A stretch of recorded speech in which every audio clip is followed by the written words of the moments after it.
I almost was on the board of this organization because I love so many of the things that it does. But then, of course, I moved to New Zealand and took a job at the university there. I'm trying to find my way back now. So if I do, we'll see more of you for sure. I am a political scientist. I'm not a geneticist, I'm not a psychologist, but I'm going to talk about some of the literature that comes out of political science, psychology, and genetics. And I'm going to talk about it more from both the personal perspective, because that's kind of what led me there.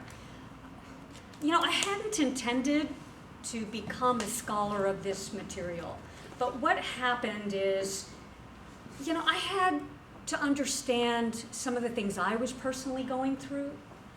And I'm an Armenian who grew up in Oklahoma. I'm an Armenian who was born in Louisiana. Yeah, exactly. Double whammy, right? So, and I didn't expect to be a genocide scholar, and now I do comparative genocide studies. But there were just some things going on within my own well-being that drew me to this. Overwhelming sadness and overwhelming grief and panic over things that one would not panic over, suicidal tendencies, just things that didn't make sense because I hadn't been through that much trauma personally. I mean, everybody has trauma. And so I needed to understand what was going on, and I stumbled across this literature and my trying to assuage what I was going through.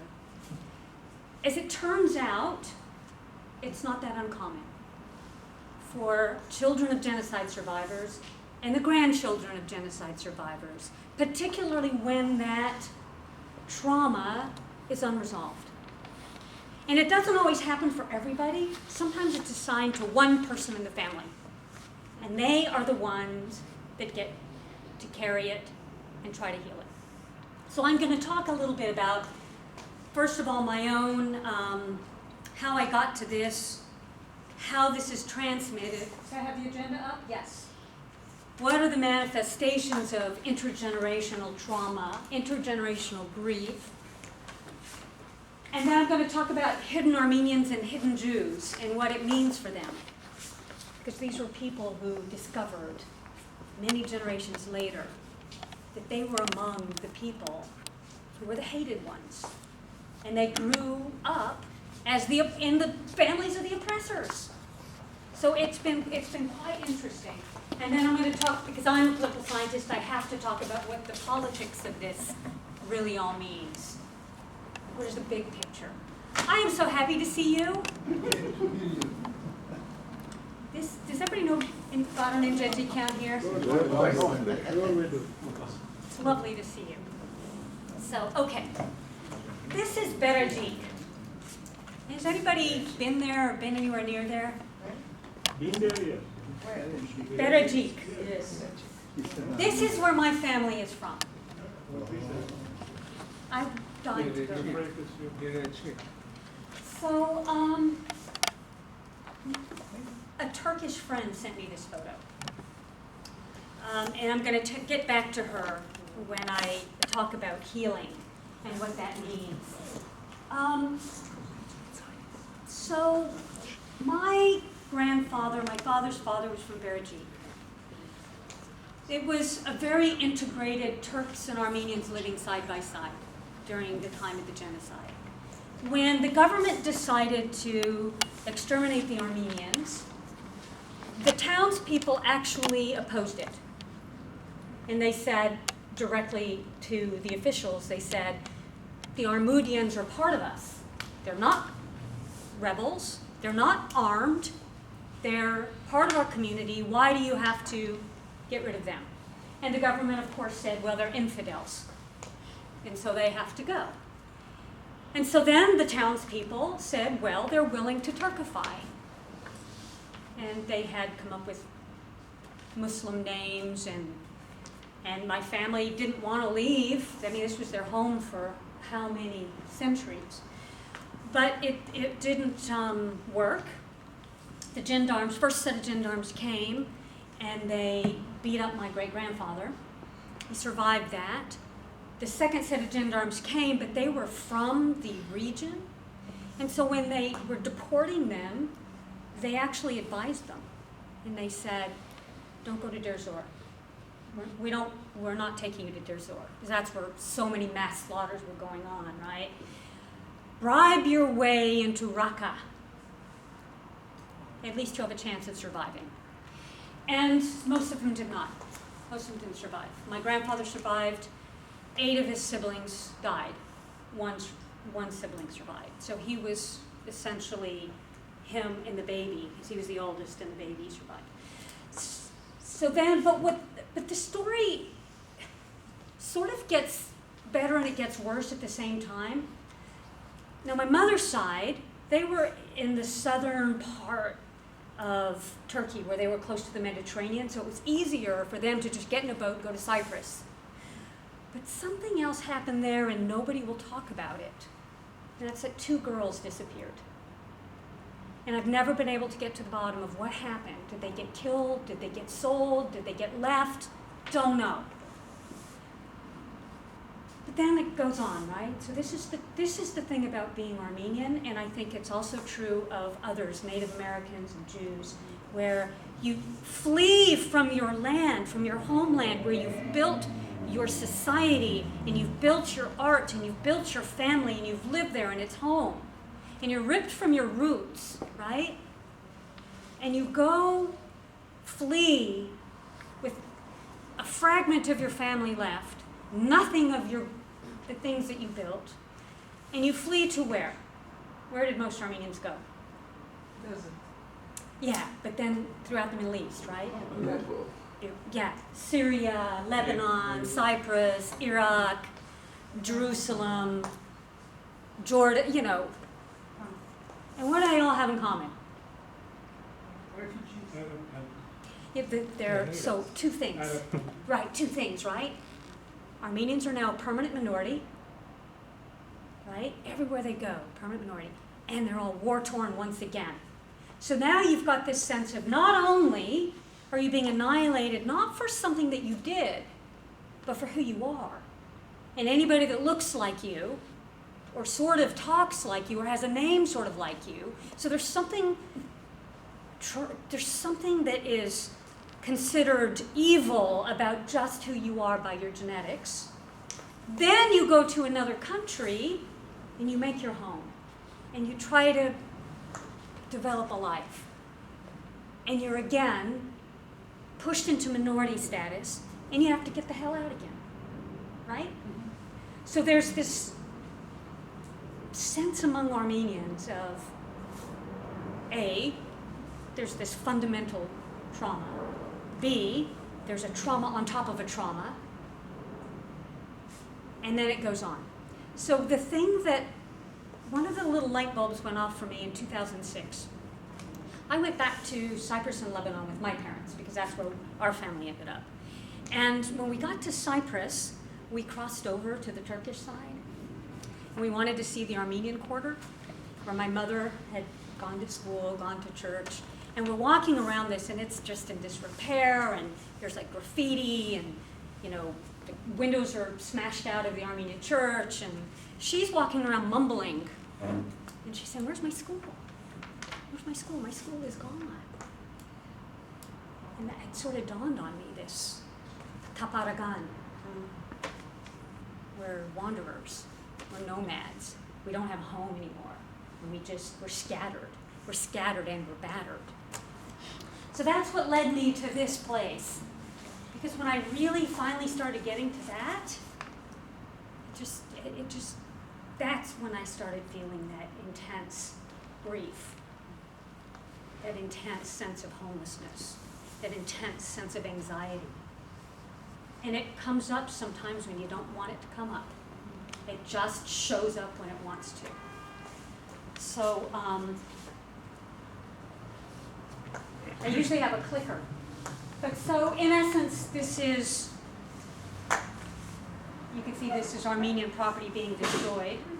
So in all of these, so I mentioned Deir Zor and I mentioned Raqqa, and everybody, of course, has noticed in the news that that is where ISIS is now. And guess what? Whatever Turkey hasn't destroyed. So it's like erasing the very existence of a people, of this like ancient people, and all of the contributions that they had made to the regions, to the countries. And so they erase the Armenian identity, but they build their wealth on top of it. So our wealth is gone. We start from nothing, no thing, to start over. So I call this a people interrupted, because the potential, the human potential, has been interrupted.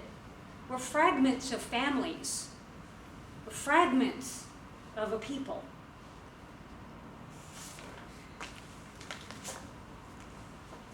Yes, then this was what I was getting to, erasing the evidence of the people, right? So all of these beautiful things, these old ancient arts and buildings and culture just destroyed. Now, I talk a lot in my classes about memory entrepreneurs and memory manipulation, and these are some of the ways in which we've seen this, you know, the organized denial. And this is not new to you. Everybody here is very aware of the organized denial that we have been dealing with. Now, this is part of the ongoing trauma. And when I get to the part where we talk about healing trauma, the first and most important part of being able to heal historic trauma is recognition. But I think it's starting to happen now. I think it's going to change, and we're going to get to that. So, I couldn't believe there was this huge body of literature on intergenerational trauma and grief. But there's this huge body of literature. And this is just one psychologist, and I thought this quote was very meaningful. What is overwhelming and unnamable is passed on to those we are closest to. Our loved ones carry what we cannot. So my grandparents and your parents and your grandparents, can you imagine the terror? Well, how do you deal with that? Can you imagine the grief? It's impossible to deal with. But so those bits that are sort of not dealt with, then we get to carry, and we have to heal. And how do we do that? And this is the big question. And it's not just us, the Native Americans, the Jewish community, Ukrainians, this African Americans. We are creating a planet of intergenerational trauma, and it ends up manifesting itself politically in ways that we don't really like. So, let's see. Has everybody seen this? Did you guys go see the photos? Yeah, wasn't that beautiful? I didn't get to see it in real person because I live in New Zealand, but I thought I'd put it in my slides because I thought it was so beautiful watching it from Facebook. But, so then what happens is that the children pick up the mantle, and the children's children pick up the mantle, and they try to heal what the parents cannot heal. What the parents sometimes cannot even speak. My grandfather on my mother's side, silence. You had to drag it out of him, anything that happened. How can you talk about that? My mother's father, much more emotive, but it came out in like rage or crying fits. And so guess what? I do both. I go totally silent, and then I have these panic attacks and all of these crazy things that I go, where'd that come from? So, historical trauma and grief is when it happens to an entire nation. And most of the work done on this is done with Native Americans. Also, there's some work done with Jews, but there's not hardly anything done with Armenians yet. But it's a form of intergenerational trauma. but it happens to an entire people. So it's these psychological wounds that go on for lifespans, and they come up in all these manifestations, which we'll talk about in just a bit too, but you know, you'll see some manifest in some communities more than others. So Native Americans have a very high suicide rate. They have a very high alcoholism rate. Armenians have very high stockpiling rate. Starving Armenians, right? We laugh, right? But isn't it true? All those starving Armenians, how many refrigerators do you guys have in your house? My parents have 4. 3, look, 3! I mean, how many? You have 2, but still. Yes. But it's like you can never have enough food.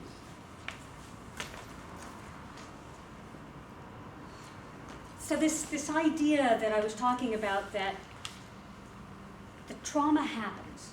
And the Armenian massacres, which were as violent, you know, massive burning down of villages and slaughters of Armenians, first wave, right? First big wave. Then the official genocide. Then the repeated getting thrown out of countries or escaping countries and escaping persecutions and escaping wars and whatever that is. These compound on each other, and it just makes it more and more intense. So, this is kind of the interesting scientific stuff. There's a genetic component to this. Has anybody heard of this? You have heard of this? Scientists, I've got a picture coming up of this. Scientists have been able to induce post-traumatic stress syndrome and depression onto mice. What they did is they took a little timid mouse and they exposed it to a bully mouse for 5 minutes a day. And he developed PTSD, depression. Then they kept him and he had babies. Those babies were never exposed to trauma, but they had PTSD and depression. The babies, never exposed to trauma, PTSD and depression. What they've discovered is that this is transmitted in different ways. And I have 4 ways here. But essentially it's epigenetically, which is the coding around the gene. It's like whether it gets turned off or turned on, right? And so stress, when you're stressed, you have certain hormones that get emitted, cortisol, sort of thing. And it changes the epigenetics, and that gets passed on. Doesn't that suck? It's like, haven't we had enough trauma? Now our kids have to go through something? Now, and their kids? And then, of course, psychologically, socially, you know, if your mother's having panic attacks, chances are that, you know, you're going to pick up on some of that. Can you guys see what's written on the little thing there? I'm stressed. My genome is being methylated. I'm anxious. This is the daughter. My genes are being methylated. The granddaughter. Where does it end? But that's what happens. It happens in one, and then happens in the next, happens in the next. Now, I understand that it can be reversed, but I don't think they've quite figured out exactly how that happens. So the epigenetics is, like I said here, it's essentially what happens, which of these are going to be activated or not activated, so the expression of it. This is your experiences, your diet affects you, but then it affects your offspring. Any other sorts of stressors, your alcohol intake affects your kids and your grandkids that will be born later on down the line. And they're finding that this is actually how it's done.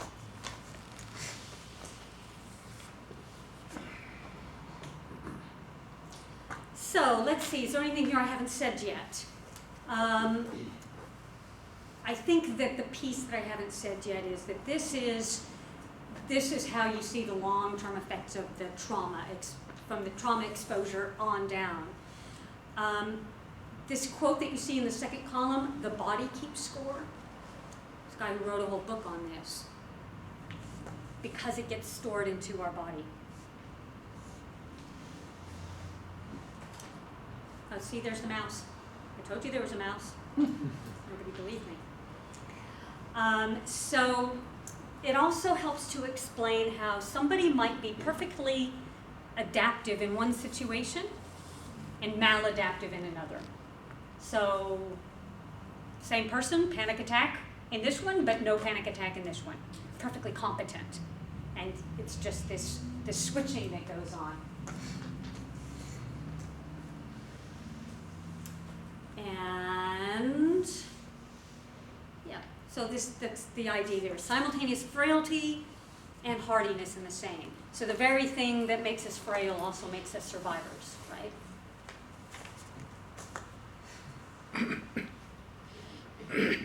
It's easier to tell my story, but now that I have the science in front of me, I feel like I have to look at it and remember what the science is. Now, what happens to a trauma survivor is first of all, you get split into two. You get bifurcated. So you're in the present, but the past keeps coming up. And then all of the emotions that come with the past keep coming up. So they come in and they get into your present. And even though you might be dealing with a perfectly nice person, but there may be something about that person that triggers something in your past. And so you're simultaneously in both places. And then the trauma survivor tries to suppress all those negative experiences. Nobody wants to feel humiliation and shame. Nobody wants to feel terror. Nobody wants to feel rage, right? Nobody wants to feel intense grief and sadness. So you push it underground just like people who lived underground. It's like a metaphor. And how do they do that? Addiction. Addiction's a great way. What's that? Silence. They keep silent. Absolute silence. Addiction's a great way. And not just addiction to substance. I'm addicted to my work. I can't quit working. It's a combination of things, right? It's like it keeps me out of the panic zone, makes me present, but it's also like I'm always making myself really valuable to society just in case another genocide comes. See, I'm valuable. I'm valuable. Don't. I'm part of the society. Don't let the genocide come. Do I sound like I'm nuts? Are other people experiencing this? Yeah. Yeah, okay. Just check it. Yeah. How about you, Battered? Are you just trying to make me feel good? Yeah? You should also take Muslim as religion. Should I always also take what? Islam as Actually? religion. Me? So he said, Oh, not here. anywhere. Well, some people, did that. Yeah. They had to. And yeah, the hidden Armenians, and we're going to get to that, right? And so some people gave their children away because they knew they wouldn't survive and they wanted their kids to survive. That's like, and there are cases, and we'll talk about that too, where people who are born Jewish, raised by anti-Semitic families, become Catholic priests, and then find out they're Jewish. Yeah. Live with that. Armenians dealing with the same thing now. Hidden Armenians. So these are some of the traits of trauma. Avoidance, overprotection of the children, joining with the other damaged, but there's also a love-hate relationship with the other damaged, So we love our fellow, victims, but we also are kind of angry at them for being victims. So there's this sort of weird dynamic that goes on. And then this sense of being lost. Now, of course, we're lost. We've gone from country to country to country to country. And I'm in New Zealand now. This is like the fifth country for me. Historic Armenia, Lebanon, Cyprus, Louisiana, Oklahoma, California, New Zealand. I feel lost. So now, the parents, how do they pass it on? So we talked about the genetic way. Now there's a psychological way that they pass this on, the trauma onto the child. So some of this is passed on like it's the child's job now to avenge the parents' losses, the grandparents' losses. And so the child takes this on, which in many ways is a good thing, right? Not to avenge so much, but to recover.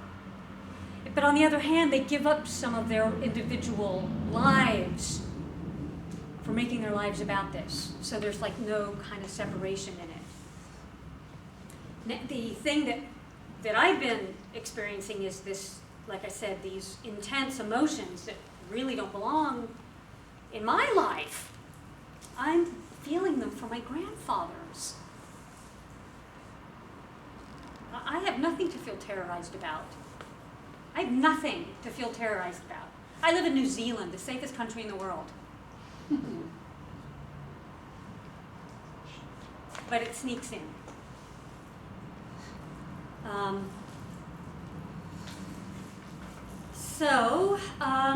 Yes, so this is what I was just talking about.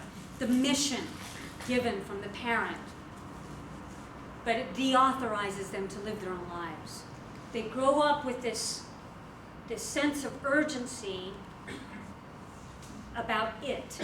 It is in the next slide. What is it? It's this mysterious thing, this sense of dread, the next thing the next shoe that's going to drop. Always being prepared for that thing. It becomes part of our identity. We want to make sure our kids never, ever, ever have to suffer the same things that we suffered. And the children take on these things. I had to put this one up. I'm sorry for the nasty word.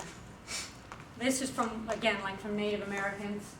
F, historic trauma, we survived all and every act of genocide. And I can get that. We survived.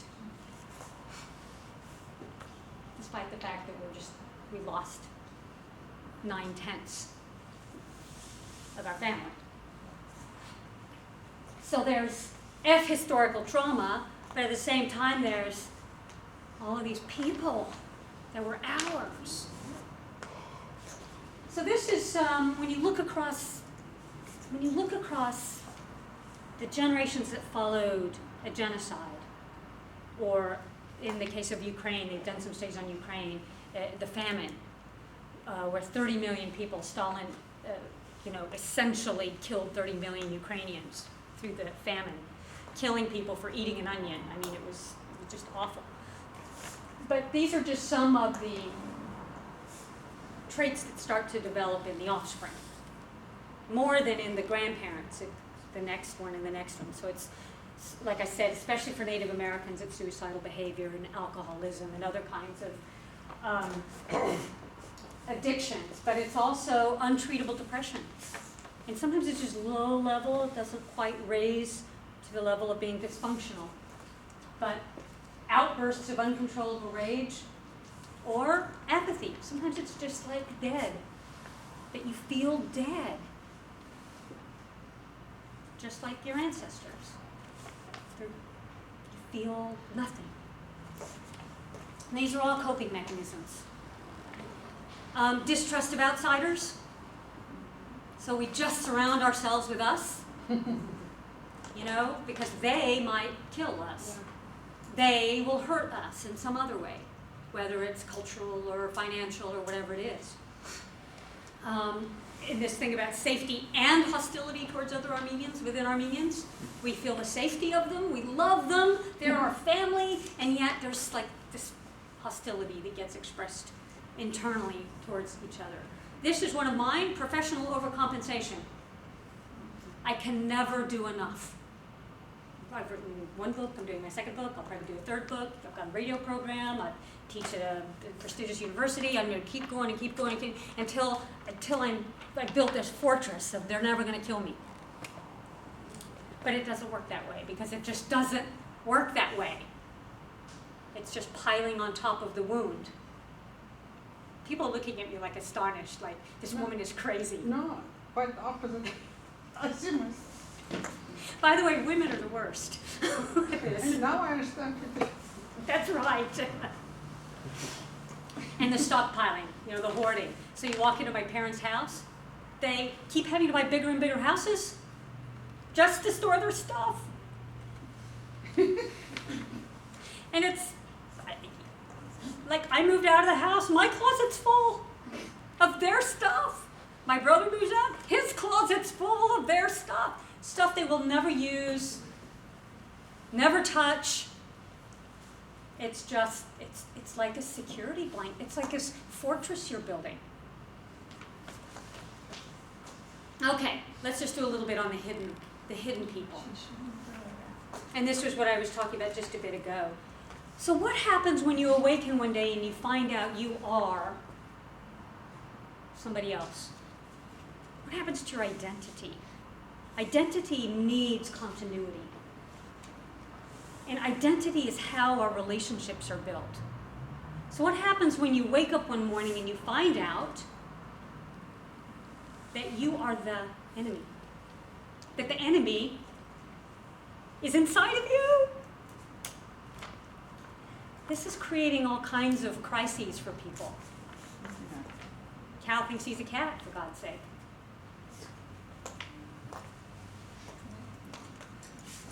And this was the, I find this to be one of the more fascinating parts of this, because, how do you have a sense of pride in who you are if you are raised in the oppressor and find out you're the oppressed? It's kind of something that's going to be, I think, developing as we go along, and more people say, I'm Armenian or I'm Jewish. Because these black people can't hide, right? If you're black, you're black. It's obvious. But a Jew can pass as a Catholic, and an Armenian can pass as a Kurd or a Turk.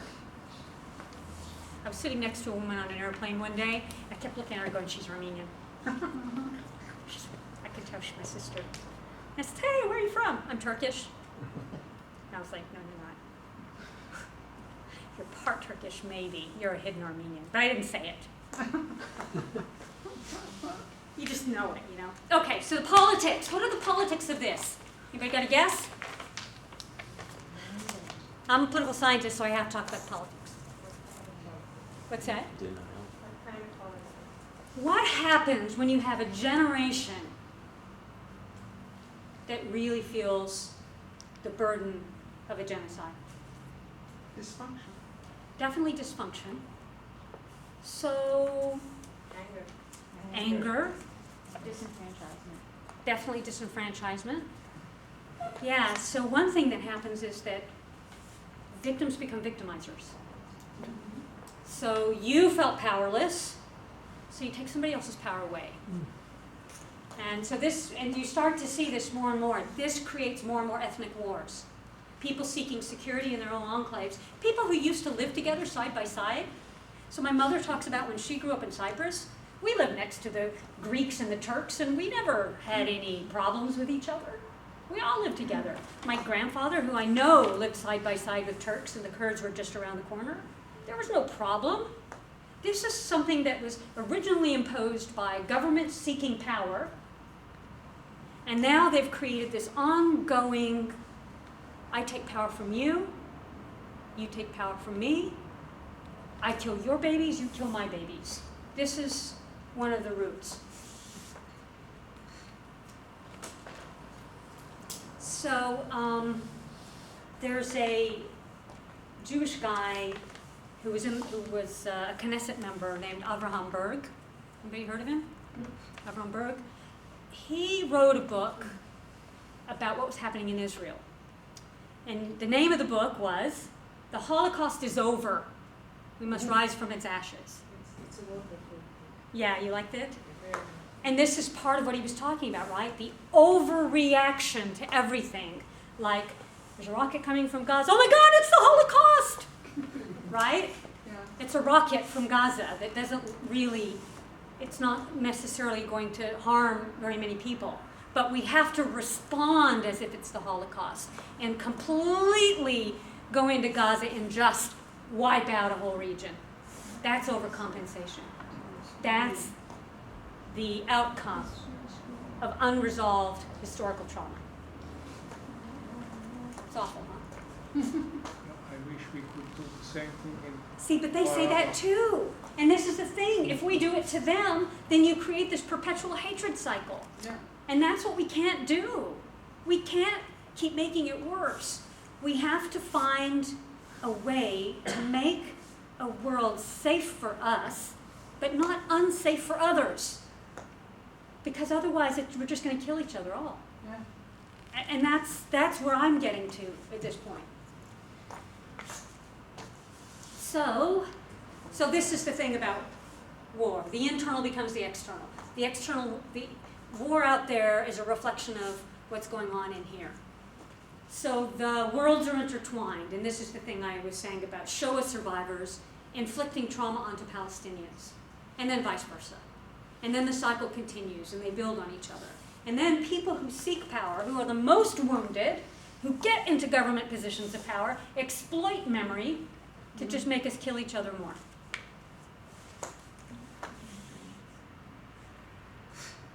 This book that I have up there is, I had this thing happen to me when I got interested in this subject. I was just telling Ron and Mark about this. On my way here to Los Angeles, I've just been reading this, just learning this literature about for a month. And I'm in my new country, in Auckland, in the city where I live, standing at the bus stop, talking to this woman next to me. And I just, I never talk to anybody. So I just thought, the bus is late and I'm pissed off. And so I finally ask her, are you from here? And she says, no, I'm here for a conference. And I said, what's the conference? And she said, Indigenous Peoples Conference. And I said, oh, are you Native American? She said, yeah, I'm Choctaw. And I said, wow, I've been reading all the literature about the historical grief and trauma that you guys are facing and dealing with. It's fascinating stuff. And she says, that's what I specialize in. Oh. So she told me about this book, Healing the Soul Wound. And I haven't read it yet, but this is part of the idea of grieving, right? And healing through grieving and healing through recognition and healing through all these other ways. Some of it is personal, through narrative, through going back to our homeland, through reconstructing narrative, through re-empowering ourselves, through getting present and mindful in the present so that the past doesn't have to haunt us. We're informed by the past. We can respond to the past as a healthy, powerful person to then take what we need to take. And we do need to get to a point of reparation, which is going to be part of the healing. And I had never gotten to that place before. I was kind of on the fence, like, well, how do you do reparations? We do need reparations. This is one of the big missing pieces for the Armenian people, and largely for the Native American people, and for the African American people, who have gone through similar traumas that we have gone through. So, does anybody know Dr. Kalajian? I stumbled across her literature here too. She's at UCLA, and these are her, I just thought I would mention her healing path. It's not necessarily all of the things that I think, because I'm a political scientist. She's a psychologist, I believe, and so she comes from this place of personal healing only, and I come from this place of it's bigger than us personally. There's got to be a political healing that happens. And so what I say, is that there are 5 parts. Recognition is one, right? One of the things that has plagued the Armenian people for so long is that this genocide has been buried and denied for 100+ years. And I say 100+ because I consider the Hamidian massacres to have been the genocide. The Hamidian massacres were horrific. What's that? Yeah, okay. So one of the things that happened this year, when the 100th anniversary events happened, I was in New Zealand. I was so upset that I wasn't here. Largest demonstration in the history of Los Angeles. Did you guys know that? Mhm. And I was watching this, and I was just in tears. But then a couple of other things happened that were even, to me, moving in a way that even that wasn't. One was Istanbul with Turks marching in the street with Armenians. And I know it's a small percentage, but it was Turks marching in the street with Armenians. And that's new. So I'm on Facebook looking at all this stuff. And I looked, and I went to graduate school with Turks. And I didn't really know them. I've never met Turks before. I'm from Oklahoma. You don't meet anybody. But so all my life, all I knew was that Turks killed Armenians. And so I was very nervous about meeting these Turks. And so I was nice to them so they wouldn't annihilate me. But, I certainly didn't trust them. But I looked up, and one of them changed his profile picture to the Armenian forget-me-not flower. Still is. July 9th, it's still the Armenian forget-me-not flower. So I sent him a little note. I said, Sinan, wow, thank you for doing that. And he said, we have to. We must. And I said, wow, you're restoring my faith in humanity.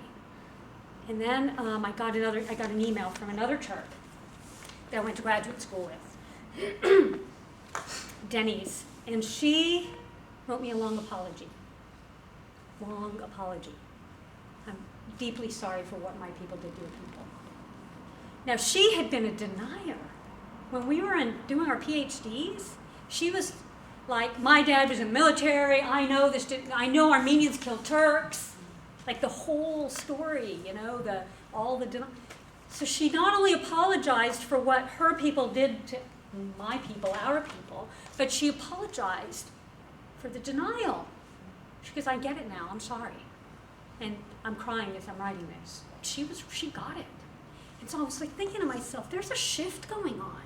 And then all the countries that had the moral courage to go, I know it's 100 years later, I know the genocide survivors are mostly long and gone. What do we have, one left? But I'm deeply sorry for this. What this does is it allows us to grieve. So that's the first step, recognition. And then that's the next step, is grieving. I am convinced that because my grandparents didn't grieve properly, and my parents didn't grieve, that the grandchild may have to grieve a little extra. And I hate it. I effing hate it.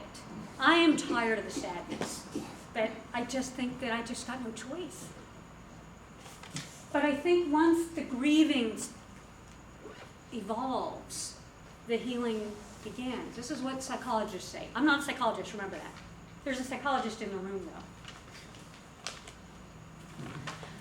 No names, but his initials are Ron Levy. So that's the second phase. The third phase I have here, and now we're getting into me as a political scientist. Solidarity with others. Solidarity with the Native Americans. Solidarity with the African Americans. Solidarity with me where I am, the Maori people, right? Who were oppressed by the people who moved to New Zealand.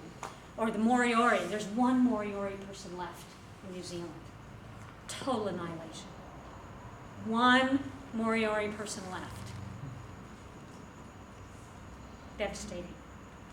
But through solidarity with others, I think that we also start to heal the nation.